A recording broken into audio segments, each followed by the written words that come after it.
siya po yung nagtalaga sa atin dito para tayo po ay makarating sa ganitong gawain. Kaya, purihin siya. Bago po basahin yung talatang akin pong naihanda ay manalangin po muna tayo. Purihin ka, dakilang Diyos amang banal.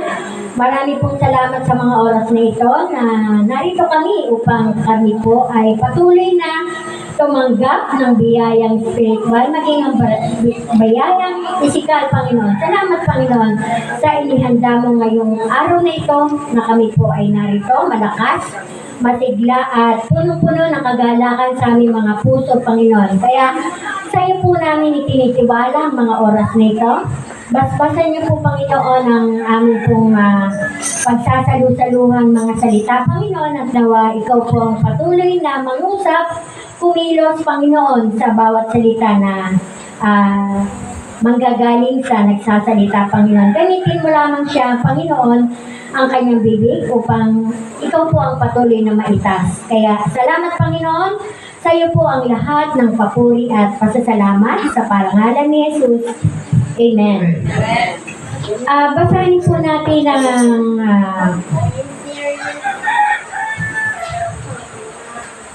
sa aklat po ng 1 Corinthians chapter 11 verse 23 po, mga kapatid.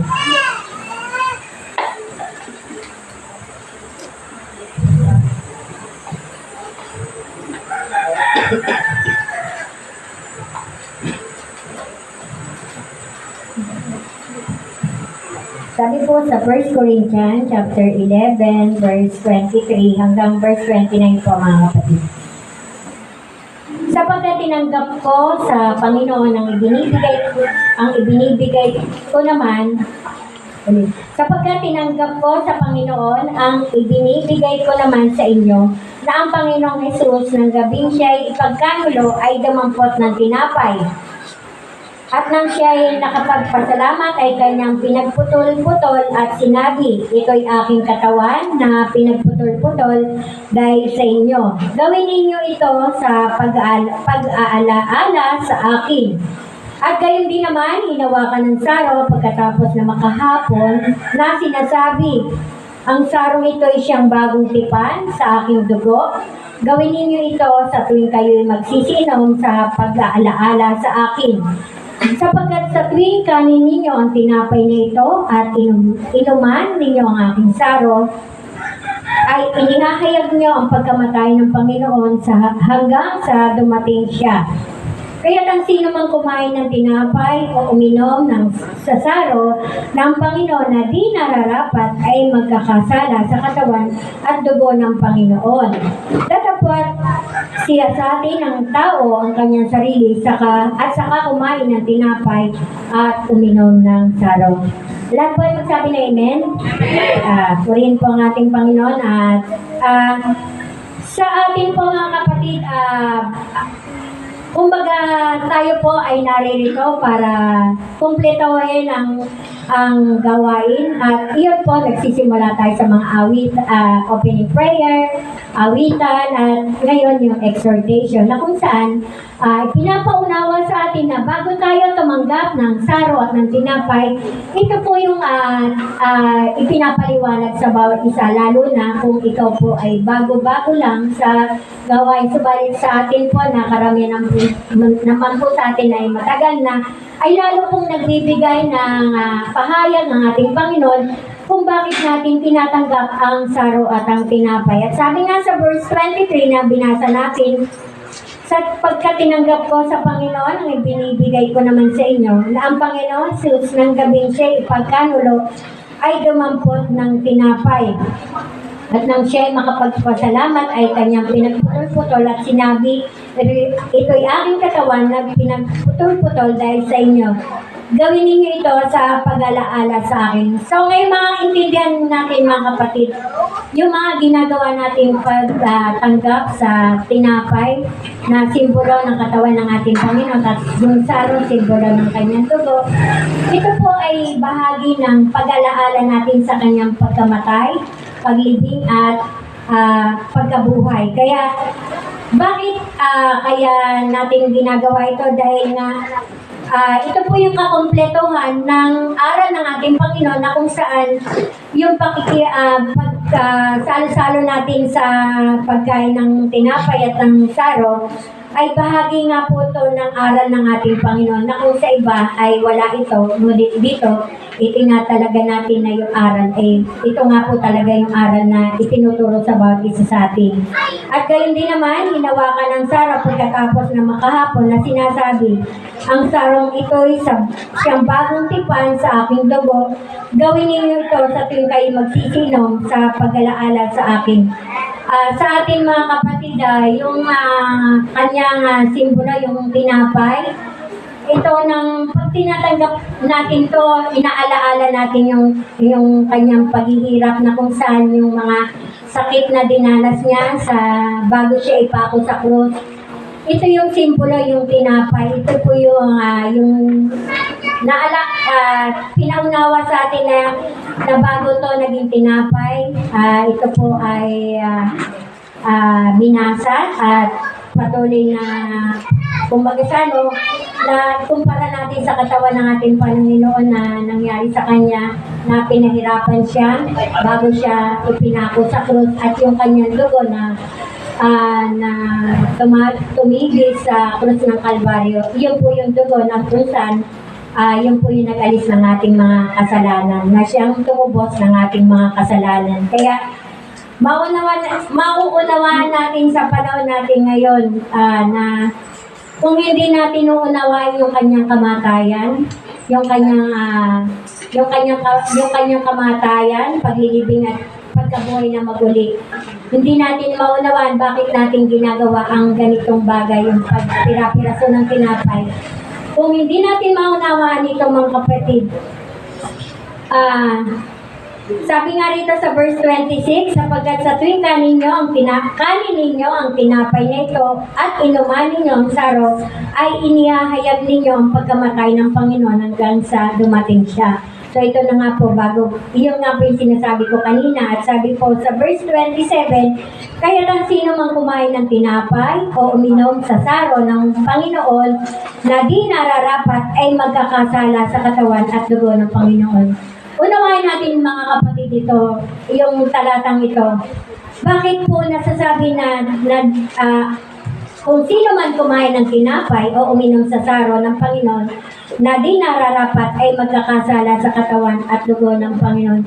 Kung ating pong unawain mga kapatid, ito nga yung sinasabi. Unawain natin yung ating tinatanggap, yung pagkain natin ng tinapay at ang pag-inom natin sa saro.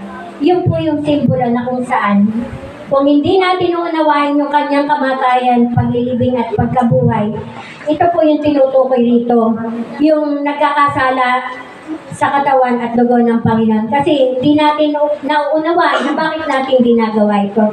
Dahil nga, yun nga, pinapaunawa sa atin ang mga bagay na ito. At datapwat siya sa atin ng tao ang kanyang sarili at saka kumain ng tinapay at uminom sa saro. So ngayon, hindi natin mga kapatid, pag hindi natin inunawa na tayo po ay nilinis na at pinagaling na ng ating Panginoon, yun po yung tinutukoy dito na hindi siya sa atin ng tao ang kanyang sarili at saka kumain ng tinapay at uminom sa saro.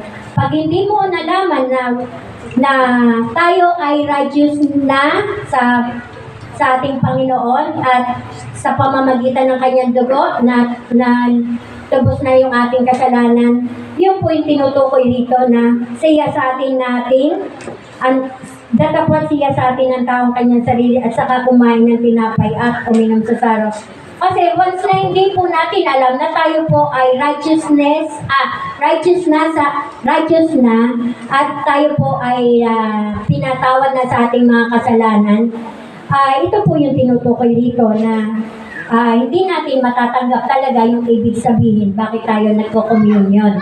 At dito sa verse 29, sapagkat ang kumakain at umiinom at kumakain at umiinom ng Sapagkat ang kumakain at umiinom ay kumakain at umiinom ng hatol sa kanyang sarili, kung hindi niya kinikilala ang katawan ng Panginoon.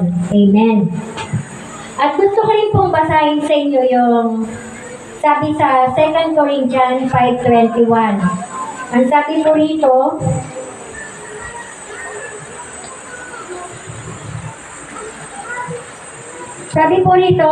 yung hindi nakakilala ng kasalanan ay kanyang inaring may sala dahil sa atin, upang tayo maging sa kanya'y katwiran ng Diyos. Amen. Yun nga po yung yung sinasabi rito, sabi sa English, for He hath made Him to be sin for us, who know no sin, that we might be made the righteousness of God in Him. So, intindi natin mga kapatid na tayo ay inaring ganap sa pamamagitan ng kanyang pagkamatay sa krus ng Kalbaryo ng ating Panginoon. Kaya ngayon, tayo po ay naririto para tanggapin natin ang dugo, ang saro at ang tinapay, simbolo ng kanyang katawan, na kung saan sa pamamagitan nito patuloy po nating tinatamasa yung biyaya ng ating Panginoon. Walang iba kundi yung kanyang pagtubos sa ating kasalanan at pag-alis ng mga sala ng yung pagtubos ng ating kasalanan at yung mga sakit na natatanggap natin na siya na rin ang umako ng lahat ng ito. Kaya isa pong biyaya para sa bawat isa sa atin na maunawaan natin bakit tayo nagko-communion sa mga oras na ito. Kaya tanggapin po natin ang tinapay at ang saron sa mga oras nito na ibibigay sa bawat isa. Tayo po ay tumayo.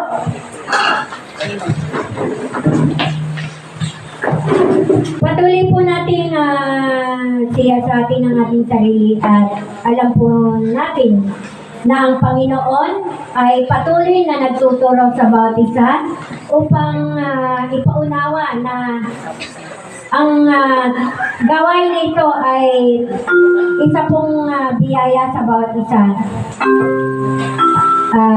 Babasbasan po na ang Panginoon ng saro at ang tinapay. Panginoon, salamat sa mga oras na ito. Patuloy po namin pinagpapasalamat ang tinapay at ang saro na kung saan tatanggap po kami ng mga bagay nito na kung saan ito po ay simbolo ng iyong katawan at dugo na siyang patuloy na nagtuturo sa bawat isa upang maunawaan namin ang kahalagahan nito, ang iyong pagkamatay, ang iyong paglibing at ang iyong pagkabuhay, Panginoon. Kaya salamat, Panginoon, sa patuloy mong pagtuturo at basupasan niyo po ito at patuloy po namin madama ang iyong pag-ibig, ang iyong biyaya upang matamo namin ang lahat ng ito sa mga oras na ito. Kaya salamat, Panginoon. Tanggapin po ng bawat isa ang tinapay at ang saro.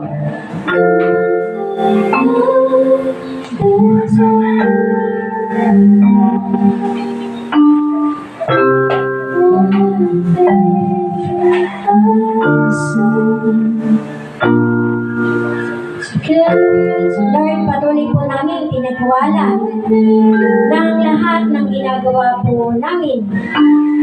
Alam ko po, Panginoon, na ikaw po ang patuloy na magtuturo, patuloy na gagabay, upang matamo namin, Panginoon, ang ibig mong ipagawa sa bawat isa. Kaya patuloy po namin dinadama ang iyong presensya sa dakong lugar na ito. Mangusap ka sa bawat isa na tatanggap ng saro at ng tinapay at maramdaman ng bawat isa ang halaga ng bagay nito upang ito po ay patuloy po namin maipadama sa aming kapwa ang kahalagahan ng communion, ng pagpira-piraso ng tinapay at ang pag-inom ng iyong saro. Kaya, Panginoon, taas po natin ang ating ang tinapay. Lord, salamat Panginoon sa tinapay na ito. Kaspasan niyo ito Panginoon at patuloy po mangusap sa bawat tatanggap nito at patuloy na maramdaman namin ang kapangyarihan ng iyong salita sa pamamagitan ng tinapay na ito. Kami po ay patuloy mong pinagaling, patuloy mo po kaming pinalakas, patuloy mong inalis ang lahat ng sakit sa aming katawan, patuloy mo kaming tinuruan ng salita mo ay mahalaga, makapangyarihan, at punong-puno ng pag-ibig, Panginoon. Kaya salamat, Panginoon, patuloy po namin titiwala ang mga oras na ito. Tanggapin po ng bawat isa at sabay-sabay po natin kainin ng tinapay. Thank you, Lord.